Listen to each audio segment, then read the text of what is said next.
Good morning mga idol, mga madam ko dyan sa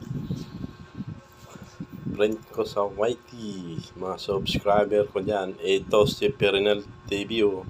May binubuo na naman siya, iba-iba kulay, green at black. Ayan o.